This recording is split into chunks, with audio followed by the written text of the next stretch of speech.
Today we continue our discussion on friendship with one of the most popular and long-lived schools of philosophy of all time, Stoicism. It rose to popularity in the Hellenistic period with a focus on virtue, reason, and living in accordance with nature, and found resurgences in the Renaissance with Neo-Stoicism and again more recently in modern Stoicism. At its core is the fundamental idea that philosophy is a way of life, not just theoretical ideas to ponder and never put into action. Philosophy supplies the ideas that enable a person to excel toward the cardinal virtues: wisdom, temperance, courage, and justice, which is all that is needed for a life of eudaimonia. In this episode, we will be reflecting on ideas from Epictetus, because he, like all Stoics, believed that anything that is not virtue should be indifferent, including friends. Could this possibly be true? Find out what we think today on From What We've Gathered with Danny Nelson and Kylie Shahar. In the land of teeter totters, I prefer a slide. Turbulent or gentle waters, let's go for. Hi, Kylie. Hi, Danny. Are you ready for this I didn't come here to make friends episode? I'm always ready. Or I'm not sure. You're like, what is Epictetus going to say? I don't know. What's he sending forward? What message is he sending, really? Few millennia away. Yeah. So you're as an academic, you've moved around quite a bit, and I also have moved around quite a bit. I'm curious, where do you put the importance of finding friends or making friends when you arrive to a new place?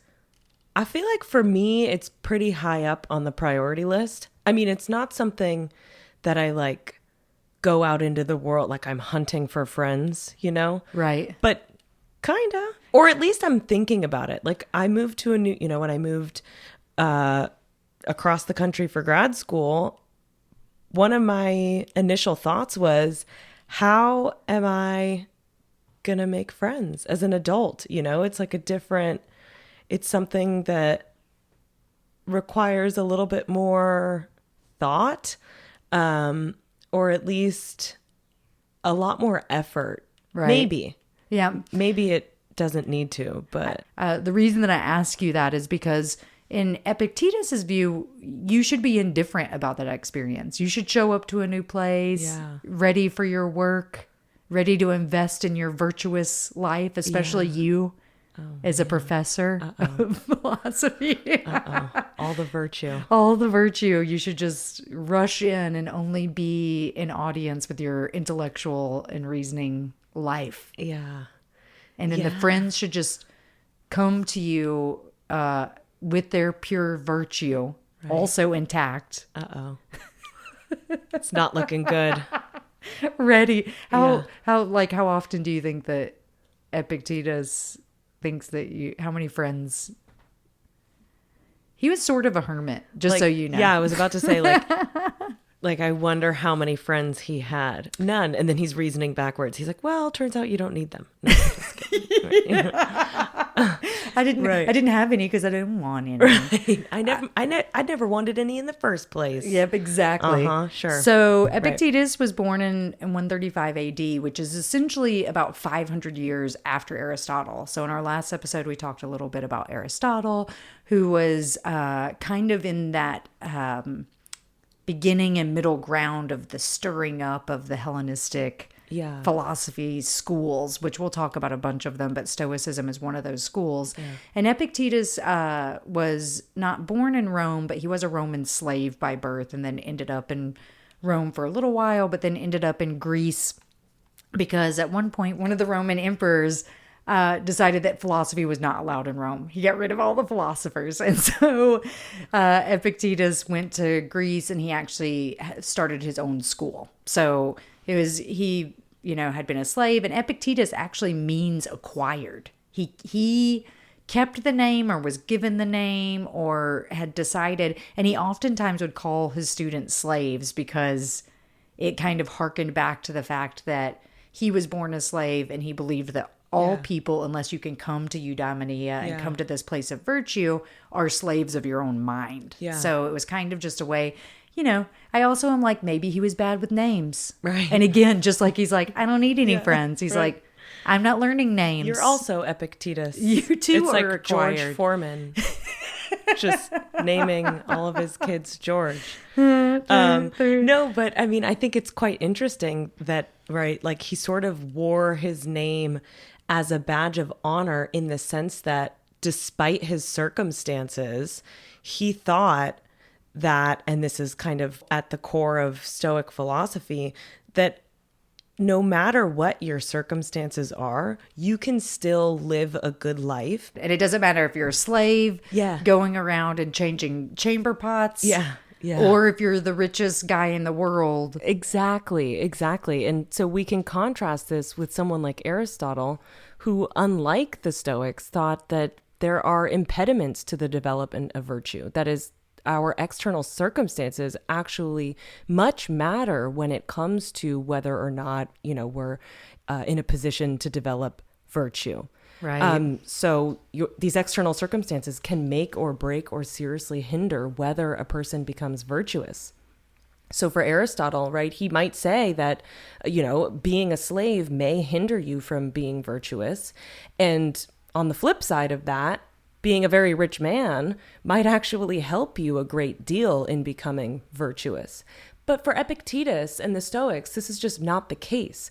What's important for, the purpose of living a good life, of being virtuous and thus living a good life, is this kind of internal self-control, internal self-mastery, and achieving a state of imperturbability. That is, not being disturbed, internally anxious or disturbed, whatever your circumstances are. And so the way to achieve this kind of internal self-mastery is to turn inward and to take heed of his advice. And his advice is basically to focus your efforts, your energy, your attention only on the things that you have control over, and not at all focus any of your attention or energy or efforts on things that you don't have control over. And the reason for this is that it would seem to be rather irrational to allow the things over which you have no control to in turn have control over you. Right. So in short, there are things that we can control. There are things that we can't control. And everything else is indifferent. Right. Everything else. Everything. Health, wealth, family, friends. Bum, bum, bum. How could he? So when we talk about indifference. Yeah.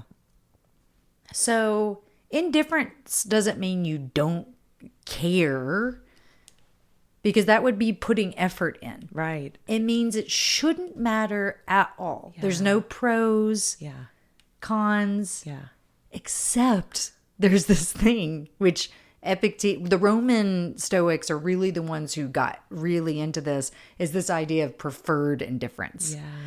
So indifference should, at its very basic, mean that it does not affect you. Right. It is of neutral evidence in your life. Yeah. So that's really hard. Let's just consider something like health. Yeah. I mean, we know that when you don't feel well, how hard it is to be a good person. Mm-hmm. Oh, yeah. If my stomach hurts, I have no empathy for the world. Yeah.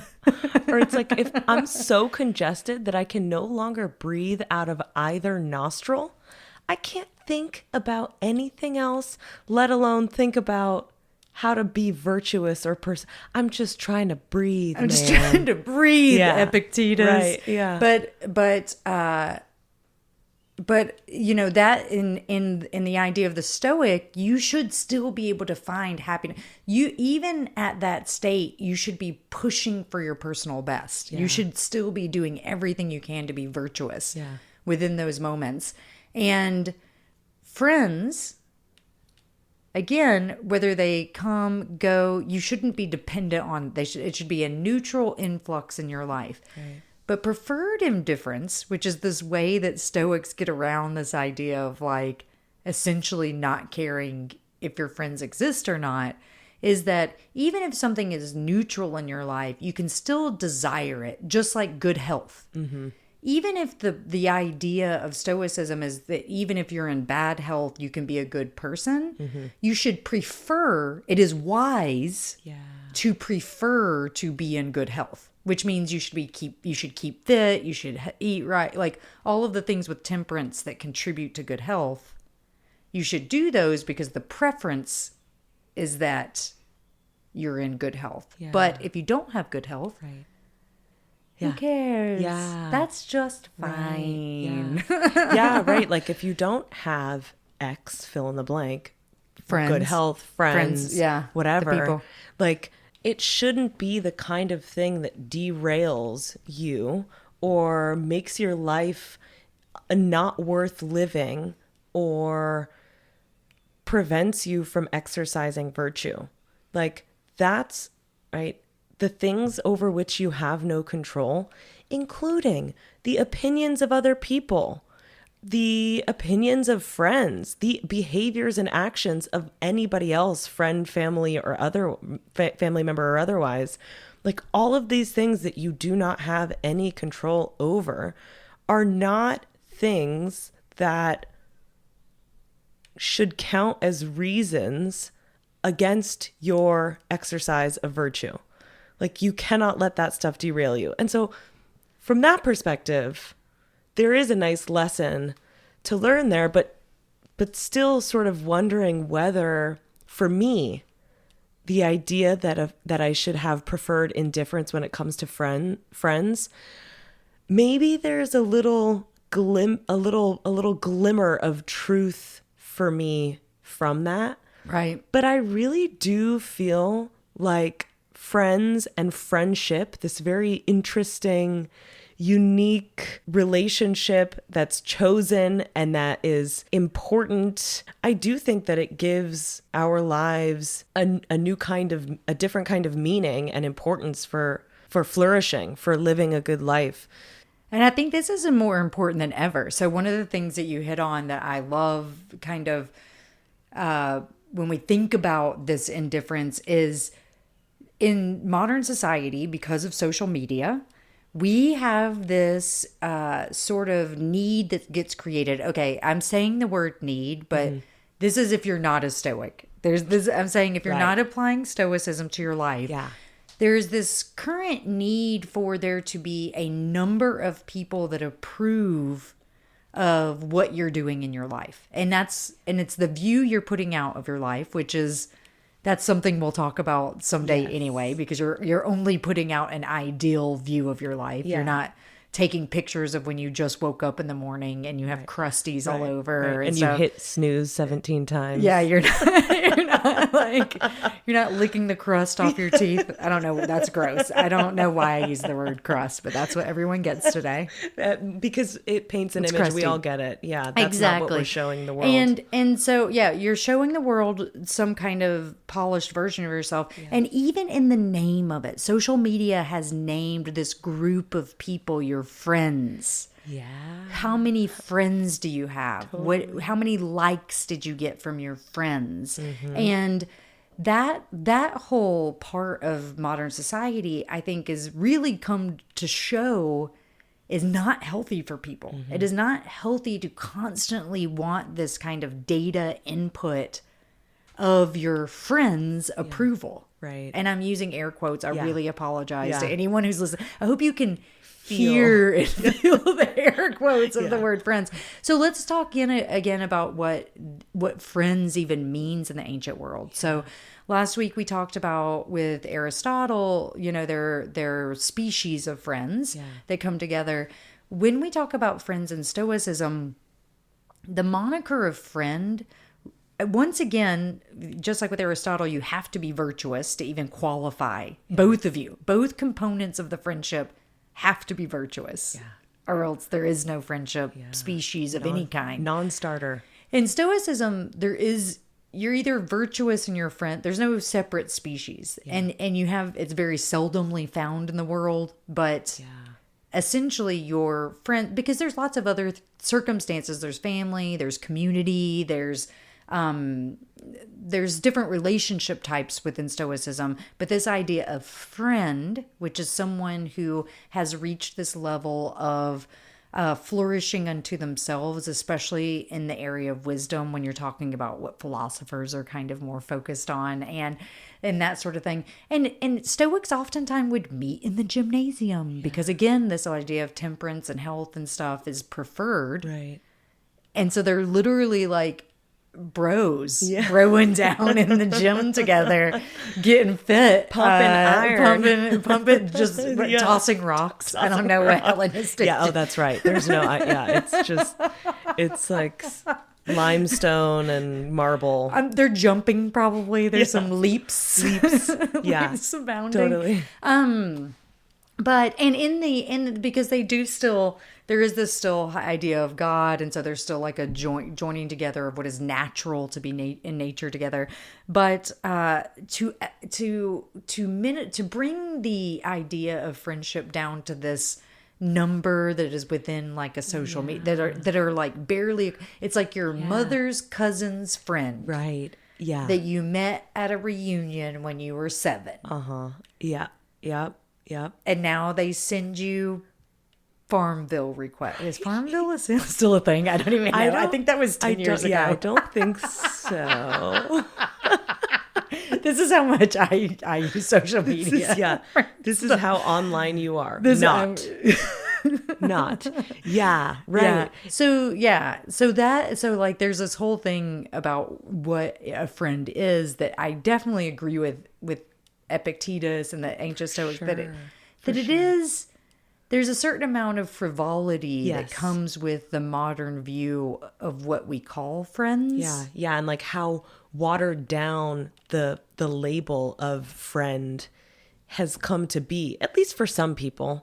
Right? Or maybe you might think just like society, like on a social like scale, right? That it's sort of signaling this kind of watered down concept of friend through these different social media avenues. It's like we don't really, and this is true of friendship, this is true of a lot of other things, because we're not really giving things a second thought very often, right? We're not often engaged in some kind of even momentary deep self-reflection about things like, what is friendship? Who are my friends? Why are they my friends? What value does it add to my life? Should I be indifferent about this friend who maybe wants to have a friend breakup?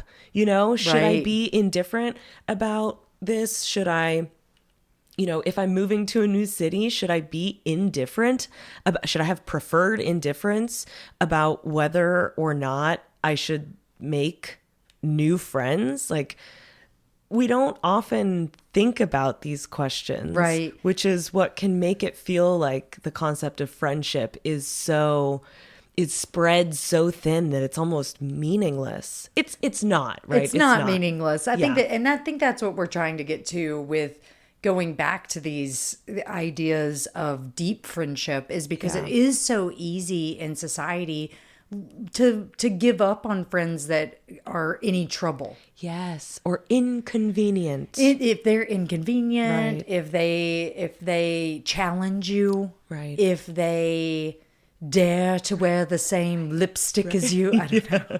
What are the problems? Once upon a time. The problems of modernity. Yeah, exactly. My number one friend breakup. I had already bought that lip gloss. But this indifference, when we talk about indifference, it actually could be potentially very healthy for you to be able to apply this to especially things like social media, where these aren't your truest friendships. Right. Now, you can interact with your truest friends that way. And I think many people do through gaming communities and things like that. So I don't mean to say everything online, because there is a certain part of modernity where there are a lot of people who are finding social aspects to their life that didn't exist before because of it. Yeah. But what I'm talking about is what you were just saying, that shallow, this kind of like taking something that should be one of the deepest relationships that we ever have in our lives and making it a data point for your popularity. Right. It just is a very strange kind of contradiction to these things. Yeah. Another idea that I don't want to take it away from you. I wanted to talk about just Aristotle versus Epictetus for a few minutes. Yes, let's do it. I love this. Because I think we got to the point where, the value of indifference does exist even in modern times. Absolutely. I think that there is a little bit to be said for when we talk about, even back in the day when someone's like, which philosophical school am I most interested in? Like, do I have Aristotelian? Am I Stoic? Like these things. One of the things as an extrovert, I think that we both are automatically pulled to Aristotle's species of friends because we like a variety of friends. Yeah. We like to pull people in and be close to them in a variety of ways. Absolutely. And not limit it to like, it only can be my best friends. Absolutely. So I almost think that like the Stoics are like, they're like the introverts of the time. I like this analogy. Because this is like what you were talking about with, I didn't even need friends anyway. Yeah, right, right. This is them from the get-go feeling okay and safe and good. Right.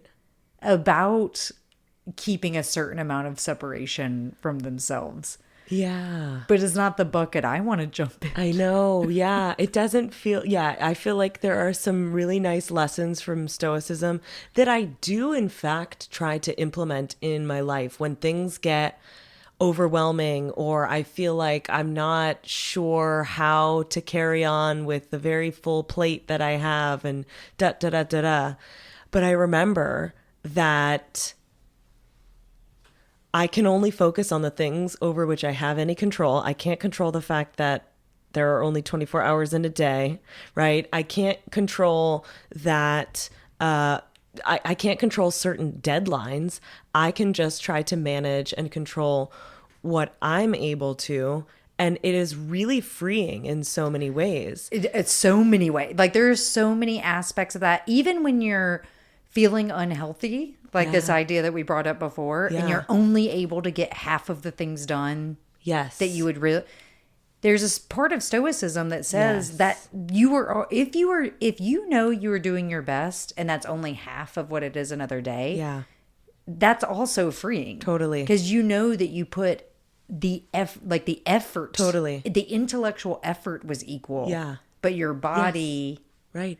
Limitations, right? Yep. Circumstances and limitations, that does not, those things, those extraneous things do not by themselves limit your ability to flourish and to exercise virtue.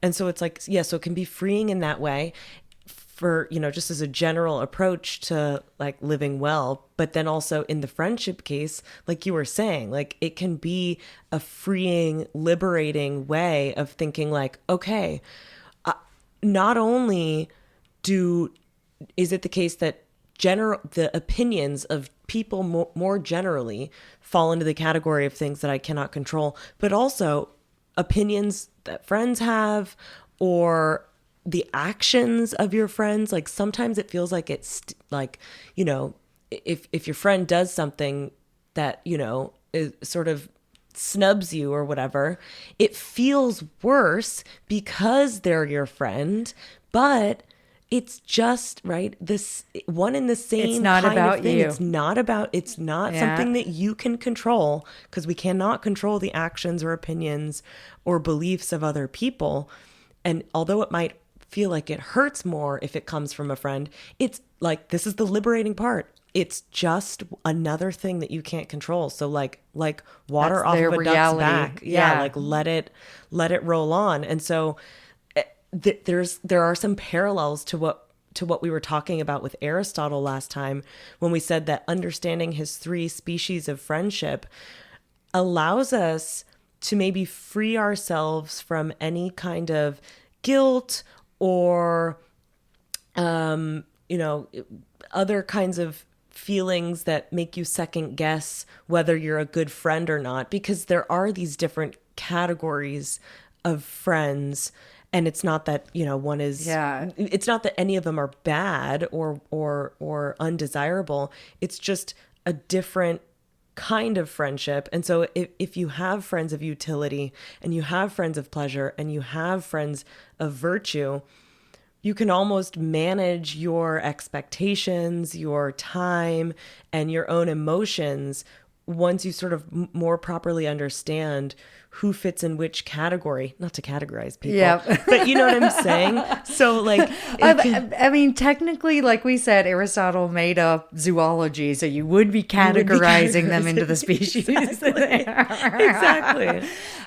So a great way, if you guys want to think about like a literary character, so one of the famous characters that we might look at is Sherlock Holmes, who, although maybe a cynic, if we really wanted to get down, we're not talking about the cynics today, if we wanted to get wild with it, but you could see that he is very much sort of a stoic in the way that he is separate from the world. Like, he is a good person, right? He's not out, well, he did love his opium too, though, huh?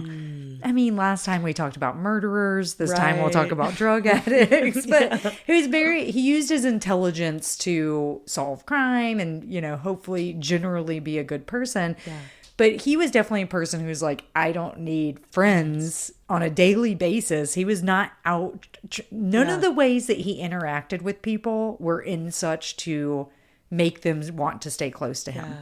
And this reference, when we talk about, you know, only virtuous people can really come together and be friends, that's one of the reasons he liked Watson so much, right? Is because Watson was such a good, virtuous human being and really cared about humanity. Obviously, he was a doctor, so he had that kind of basis of really wanting to bring intellect into helping kind of people. And Holmes found that challenging and was like in that, and thus they had a very true friendship. Now, if you read those books, he's not very nice to Watson. His name per se. I mean, he oftentimes uses him to kind of like do his ta-da. He like kind of uses him as the fool, you know, many times. I'm usually the fool in most situations, so I can feel Watson's kind of. I get you. I think that I would. That's definitely something I can. And in a modern way, this is the same thing we see with House. Like, if you've ever watched the show House, he's very similar in that way, where it is this intellectual development that he cares about and is very interested in, and his relationships with people. Yeah. Or something that he toys with the same way that he does. He's not investing emotional friendship with them, but by getting to be around him, people are reaching higher levels of virtue, right? Because they are like becoming smarter. Right. They are adapting. They are able to then become the better, more intellectual people and what have you. Although I have not finished House, so maybe he does become friends. He's friends with the one doctor. The cancer doctor. Oh, the oncologist. The That's oncologist. Right. I don't remember his name. Wilson. Wilson. Watson and Wilson. One has an opium addiction. The other one's addicted to Vicodin. I think it's the same. It's just the same. It's the same. They just were like, let's take Sherlock Holmes, right? And make it a medical television drama. Anyone who's listening to this is like, duh. We've known this for years. Yeah. No, we found this out today. You heard it from what we've gathered. You heard it here first. Here's what we've gathered. House is just Sherlock Holmes as a medical show. Medical TV drama. All right, we did it. Okay, for our applied philosophy this week, maybe people will come up with better ideas than this, and you can tell us on social media. But what we're going to challenge you to do is to spend one day intentionally not talking to your friends. Preferred indifference. Yep. In this case, you're doing it on purpose. Right. But just see when you purposely do it, what do you come out of that feeling? Do you feel lonelier? Yeah. Are you like, that's fine, I didn't want to talk to them anyway? Right. Yeah. What is your experience after trying on this Stoic approach for a day? What does it tell you, if anything at all, about your orientation toward friendship Right. What role does it serve for you? Do you think you adopt this mind frame of preferred indifference when it comes to friendship specifically, or not? Or not. We'll What do see. you think? Yeah, what do you think? Yeah. We want to know what wanna you know. think. We want to know. Tell us. And tell us on social media. That's a threat. You can find us at FWWG Podcast on Facebook, Instagram, Blue Sky, Twitter. I think those are all the things. You can write us by mail. Ooh, you can send us a pigeon, a carrier pigeon. A raven. Ooh, I'd love a raven carrying like a scroll. Yeah, a scroll. That'd be great. Yeah, So tied in twine. if you, So if you could do that, that'd be really awesome. that'd be really cool. We would consider you not just a social media friend, but a real friend. A real friend. We will bump you up in the virtuous friend categories. We also like to thank you, the listener, for tuning in this week. Tyler Olson for his help with audio engineering and also discussions around our topics. Samantha Fisher for helping us with our music, and also Leaf Espelon for help with setting up all of our social media platforms. Thank you again, and I hope you have fun with all your friends this week.